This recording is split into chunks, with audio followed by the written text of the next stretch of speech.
For our special edition of WeatherScope, the coverage of Hurricane Fran, the second hurricane to threaten the U.S. mainland in 1 week. As you remember, on Labor Day, Monday, we had Hurricaneadventures just skirting the Massachusetts coastline, Cape Cod, and the islands early in the day, and we had some hurricane-force wind gusts, some damage, some power outages.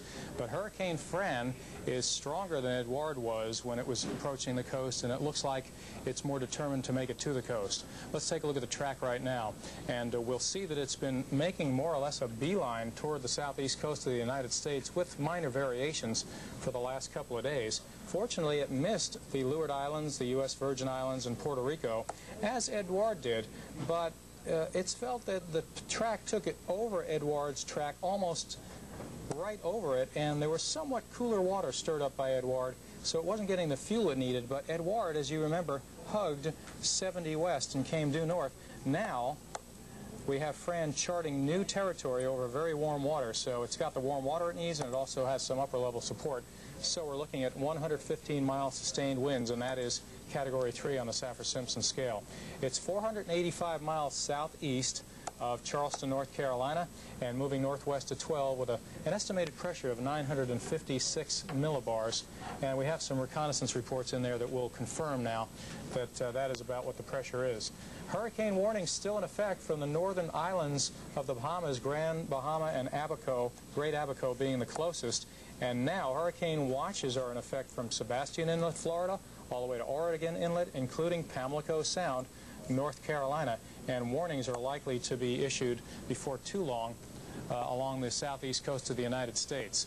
Now, the surf has been coming up over the last day or two, and one example is the Florida coast, where for the second time in a week they have some high surf. Yesterday, some folks were braving it, challenging Mother Nature at Jacksonville Beach in Florida as some of those breakers were coming in. And, of course, the rip currents that go on out can be very, very dangerous, even to the surfers. In fact, we had a couple of fatalities on the Jersey shore from Edouard, which didn't even come on shore. And a surfer is one of them, and somebody, one of the surfers, I believe, was knocked unconscious by the surfboard, so it can be very dangerous to do this, even if you're a great swimmer. As we can see our very impressive satellite view right now, Hurricane Fran is certainly intense. This is a treat for you to look right down into the eye of a hurricane, and even swirling clouds in an otherwise partly cloudy sky right there in the middle. Sort of a teacup-shaped eye, very healthy sign of a strong storm. Now, this is Great Abaco Island in the Bahamas right here, and the dense clouds, we'll call that the central dense overcast, is just about to come into Great Abaco Island. So we're going to get some squally weather. What you probably would see there is maybe sustained 40-mile-an-hour winds with a gust close to hurricane force. Grand Bahama Island is in the western part of your picture there, and you'll probably get some pretty rough tropical storm conditions there with gusts probably to hurricane force. So there are hurricane warnings up there. The wider view shows our orientation, Cuba, and then, of course, we have Florida and Georgia, and then the Carolinas to the north.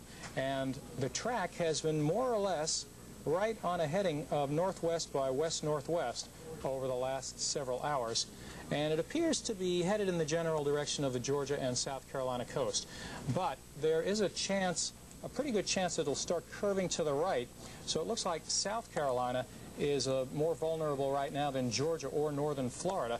If we're to make more of a curve to the right, North Carolina would tend to be more vulnerable. So those are the scenarios we're looking at right now, and our strike probability is pretty much in line with that. This is out of the National Hurricane Center, where, as you can see, South Carolina up to about Cape Lookout, North Carolina, have the greatest probability.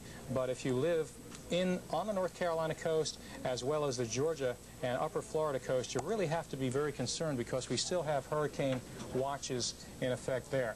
This should give us a bit of an idea on how things are going as far as the steering. If you can see this rotation, we do have an upper low that is centered around Tennessee, and the high clouds are being steered by that, although they're sort of being pushed out of the way right now by the approach of Fran. Fran is probably going to get steered just a little bit to the right of its current course by that upper low, but the orientation of that low will mean everything as far as exactly where on the coast it will hit. So stay tuned with us here on the Weather Channel. We're going to keep you posted on the future track of Fran.